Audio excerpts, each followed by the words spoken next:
दर्शन शास्त्र में BA final के लिए सेकंड पेपर में जिसका नाम ग्रीक दर्शन है, इसके बारे में कुछ बात करने आज जा रही हूँ। फिलोसफी शब्द के बारे में हम जानते हैं कि दो ग्रीक शब्दों से बना है, फिलोस और सोफिया, जिसका अर्थ है प्रेम और ज्ञान। इस तरह फिलोसफी शब्द का अर्थ हम जानते हैं कि ये अर्थ है ज्ञान के प्रति प्रेम या ज्ञान के प्रति अनुराग। तो ग्रीक दर्शन की हम बात कर रहे हैं। ग्रीक दर्शन का जो पहला दार्शनिक है थेलिस को माना जाता है, जो कि ईसा पूर्व 6वीं शताब्दी में हुआ था। लेकिन ये जान लीजिए कि पाइथागोरस ने सबसे पहले अपने को विनम्रतापूर्वक फिलोसोफर यानी कि ज्ञान का प्रेमी कहा था, और तभी से फिलोसफी शब्द चल पड़ा है। ये हमें पता है कि जो फिलोसोफर है वो अपने आप को ज्ञानी नहीं मानता। सुकरात के बारे में हम जानते हैं कि वो कहता था कि मुझे ज्ञान नहीं है, मैं प्रज्ञावान नहीं हूँ। हाँ, मुझे ज्ञान के प्रति प्रेम अच्छा लगता है और मैं जानना चाहता हूँ। इसीलिए सुकरात को हम एक महान दार्शनिक मानते हैं कि उसने कभी भी अपने आप को ज्ञानी नहीं माना, बल्कि उसने कहा कि मैं अज्ञानी हूँ, और क्योंकि मैं अज्ञानी हूँ इसीलिए वो ज्ञान पाता रह सकता है। जो ज्ञानी है वो तो अपने आप को ज्ञानी समझ लेगा, तो उसे तो ज्ञान की आवश्यकता रह नहीं जाएगी। लेकिन अगर हम अज्ञानी बने रहते हैं तो हम अपने इस अज्ञान को दूर करने के लिए ज्ञान की प्राप्ति लगातार कर सकते हैं। सुकरात की धारणा थी। तो अब हम देखें कि पाश्चात्य दर्शन का कुछ एक विभाजन हुआ है। ग्रीक दर्शन के अंतर्गत हम देख रहे हैं पाश्चात्य दर्शन का जो मूल है वो ग्रीक दर्शन में ही है, और इस पाश्चात्य दर्शन को हम 4 भागों में बांट सकते हैं। सबसे पहले है प्राचीन युग, जिसमें 6वीं शताब्दी ईसा पूर्व से लेकर के करीब 5वीं सदी तक का काल, 5वीं सदी ईसा के बाद तक का काल प्राचीन युग कहा जाता है। इसे ग्रीक युग भी कहा गया है। वास्तव में प्राचीन पाश्चात्य दर्शन का जन्म और विकास ग्रीस देश में ही हुआ है, इसीलिए इस समय के दर्शन को ग्रीक दर्शन कहा जाता है। अब इस प्राचीन युग को भी 4 भागों में बांटा गया है। सबसे पहला है सुकरात पूर्व का युग।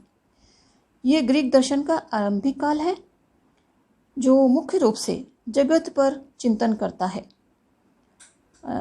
इसमें जगत के मूल तत्व और उस मूल से जगत के निर्माण को जानने की जिज्ञासा दार्शनिकों ने रखी है।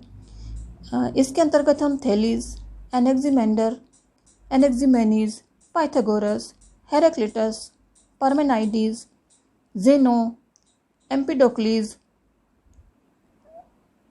ल्यूसिपस, डेमोक्रिटस आदि दार्शनिकों को पाते हैं।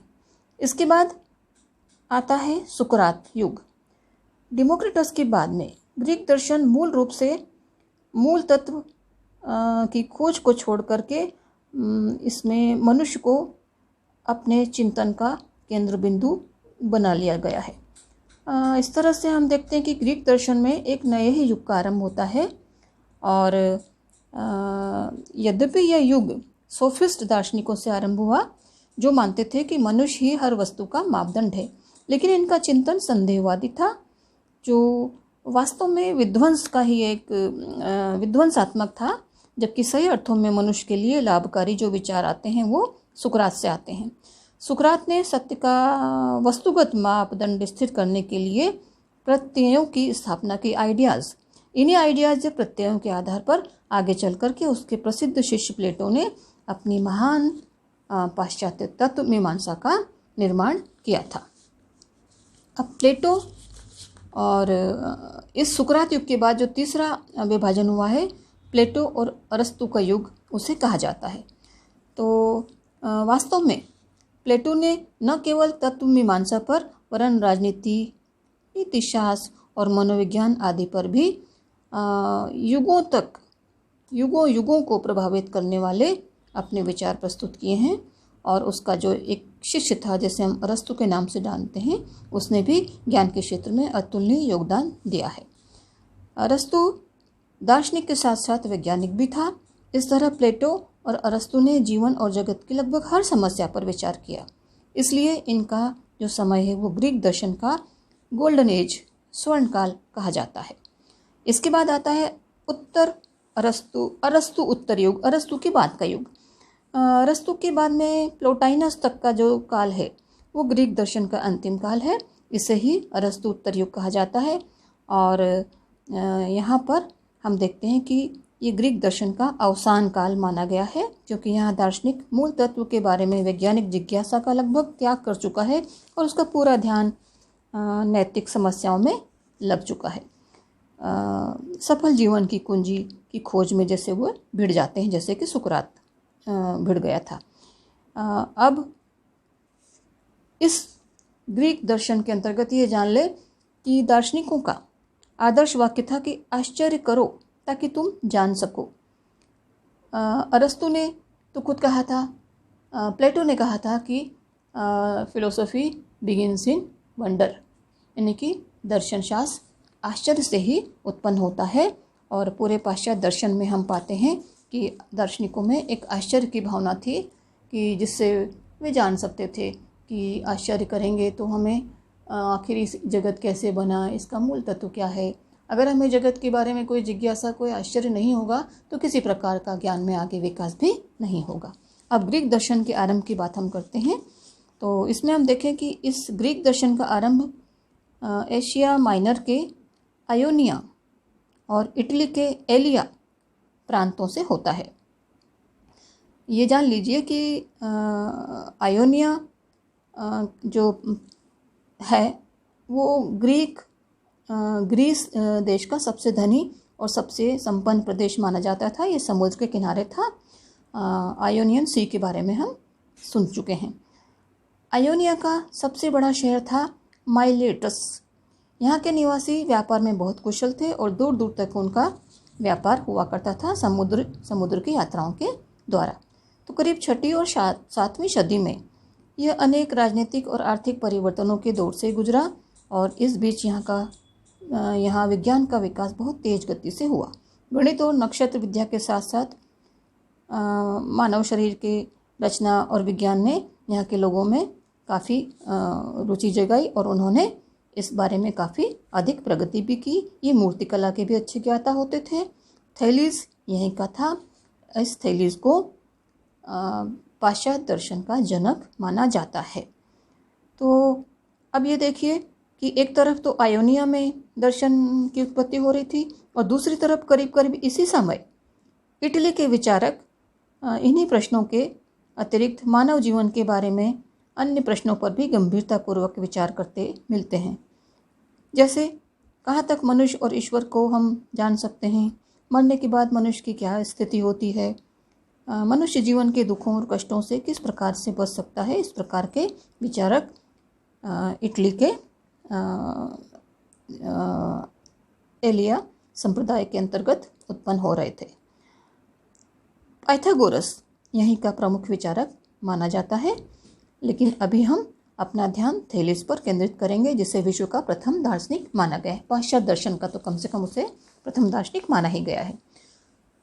थैलीस, जैसा कि मैंने बताया कि पाश्चात्य दर्शन का जनक है। उसे यह सौभाग्य इसलिए मिला कि उसने सबसे पहले ये प्रश्न उठाया और उसका जवाब देने का भी प्रयास किया कि इस जगत का मूल तत्व क्या है। देखिए, ये जो प्रश्न है दर्शन शास्त्र का प्रथम प्रश्न है। सुकरात पूर्व तक यही प्रश्न दार्शनिकों के मध्य में चर्चा का विषय बना रहा है कि जगत का मूल तत्व क्या है। मैं पाश्चात्य दर्शन की बात कर रही हूँ। तो ये ग्रीक दर्शन से शुरू होता है और इसमें मूल तत्व को जानने के लिए थैलीस ने सबसे पहले जो अपने विचार दिए, इसलिए उसे पाश्चात्य दर्शन का जनक कहा जाता है। ये जो थैलीस था इसके बारे में हम ज़्यादा नहीं जानते। ये अरस्तु के द्वारा ही थोड़ा बहुत हमारे सामने रखा गया है। तो पाश्चात्य दर्शन का ये जनक अनेक दृष्टियों से विलक्षण माना गया है। उसकी गिनती वहाँ के सप्त ऋषियों में होती थी। नक्षत्र विज्ञान का वो अच्छा ज्ञाता था और नक्षत्रों का प्रेमी तो इतना था कि एक बार तल्लीन होकर नक्षत्रों को देखते देखते जब वो चला जा रहा था तो कुएं में ही गिर पड़ा, बताया जाता है। 28 मई 585 ईसा पूर्व को कोई सूर्य ग्रहण हुआ था, जिसके बारे में सबसे पहली भविष्यवाणी थैलीस ने ही की थी। अब देखिए कि ग्रीस में रेखा गणित का आरंभ भी थेलिस ने ही किया है। थेलिस ने ही मिस्र के निवासियों को पिरामिडों की छाया के आधार पर उनकी ऊंचाई को नापना सिखलाया। इतना ही नहीं, वह राजनीति में भी भाग लेता था और पक्का व्यवसायी भी था। कहते हैं कि एक बार जैतून की फसल पर उसने अपने बुद्धि कौशल से एकाधिकार करके काफ़ी अच्छी कमाई भी की थी। अब इतने सारे गुणों से युक्त इस असाधारण दार्शनिक ने कभी कुछ लिखा या नहीं, इसके बारे में हम कुछ नहीं कह सकते, क्योंकि उसकी कोई रचना हमें प्राप्त नहीं होती। इसे हम केवल अरस्तु के माध्यम से ही जान पाते हैं। अरस्तु के माध्यम से हम जो कुछ जानकारी थेलिस के बारे में पाते हैं, सबसे पहले वो इस प्रकार है कि थेलिस ने जल को ही अंतिम तत्व माना था। फिर वो पृथ्वी को जल के ऊपर तैरती हुई मानता था। वो मानता था कि पृथ्वी गोल है और जल के ऊपर तैरती है, लेकिन पृथ्वी फुटबॉल या बॉल की तरह गोल नहीं है, बल्कि एक प्लेट या तश्तरी की तरह गोल है और इस तरह से समुद्र के ऊपर तैरती रहती है। थेलिस ने सभी वस्तुओं में एक दैवीय सत्ता को निहित माना था। जैसे चुंबक जो लोहे को अट्रैक्ट करता है, चुंबक की तरफ जो लोहा आकर्षित होता है, तो वो ये कहता था कि चुंबक में कोई दैवी आत्मा है, इसके कारण लोहे को वो खींच लेती है। अब ये प्रश्न उठता है कि थेलिस ने जल को ही अंतिम तत्व क्यों माना। तो जैसे मैंने बताया कि थेलिस ने लिखा कुछ भी था या नहीं हम नहीं जानते, लेकिन हम अनुमान लगा सकते हैं कि क्यों उसने जल को ही अंतिम तत्व माना होगा। अनुमान है कि समुद्र के किनारे रहने के कारण सबसे पहले उसकी दृष्टि जल पर ही गई। उसने देखा कि जल से ही सारे खाद्य पदार्थों का जन्म होता है, जल से ही वे जीवित रहते हैं और जल में ही सब वे समाप्त हो जाते हैं। फिर दूसरी बात है कि जल यद्यपि है तरल, लेकिन ये अन्य अवस्थाओं में भी बदल जाता है। जैसे जल भाप में भी बन जाता है और ठोस रूप में भी बर्फ का रूप ले लेता है। अगली बात है कि संसार की हर वस्तु के अंदर जल का अंश जरूर पाया जाता है। इन्हीं सब कारणों से थेलिस स्वाभाविक रूप से जल को ही अंतिम तत्व बतलाता है, तो कोई गलत नहीं करता है। आज भी हम देखते हैं कि वैज्ञानिक मंगल पर या किसी भी ग्रह पर जल ढूंढ रहे हैं। अगर जल मिल जाएगा तो वहाँ जीवन की स्थापना हो सकती है या की जा सकती है। थेलिस ये मानता था कि भाप ही ऊपर उठकर अग्नि का रूप ले लेती है और ठोस रूप में यह पत्थर आदि बन जाती है। अब हम देखें कि वो कहता है पृथ्वी जल के ऊपर तैरती है। इसके पीछे दो तर्क हैं। एक तो अधिकांश धार्मिक ग्रंथों में बताया गया कि पृथ्वी का निर्माण समुद्र से ही हुआ है। दूसरे, पृथ्वी को खोदने से पानी अवश्य निकलता है। इससे भी सिद्ध होता है कि पृथ्वी जल के ऊपर तैरती है। तो इस प्रकार थेलिस के दर्शन में हम देखते हैं कि जल को ही मूल तत्व माना गया है। उसका महत्व इसलिए ज़्यादा है कि उसने दर्शन के उस मूल प्रश्न को स्थापित कर दिया, जिसके उत्तर देने की तलाश में पाश्चात्य दर्शन आगे बढ़ता चला गया। उसके मत का अगर हम उसके मत की तुलना थोड़ी भारतीय दर्शन से करें तो हम देखते हैं कि भारतीय दर्शन में भी हमारे ऋषियों ने वेदों में, उपनिषदों में माना है कि सृष्टि के पहले ये सारा जगत अंधकार से घिरा था और एक अभेद शून्य सब तरफ व्याप्त था और जल ही जल सब तरफ था, जिससे सृष्टि उत्पन्न हुई है। ऋग्वेद में नासदी सूक्त में यही विवेचन किया गया है। बृहदारण्यक उपनिषद में जल को सभी चीज़ों का स्रोत मानते हुए कहा गया है कि उससे सत्य, ठोस सत्ता का उदय हुआ है। इसी प्रकार पुराणों में भी माना गया है कि विष्णु को क्षीर सागर में शेषनाग शैया पर शयन करते पुराणों में बताया, विष्णु पुराण बतलाता है।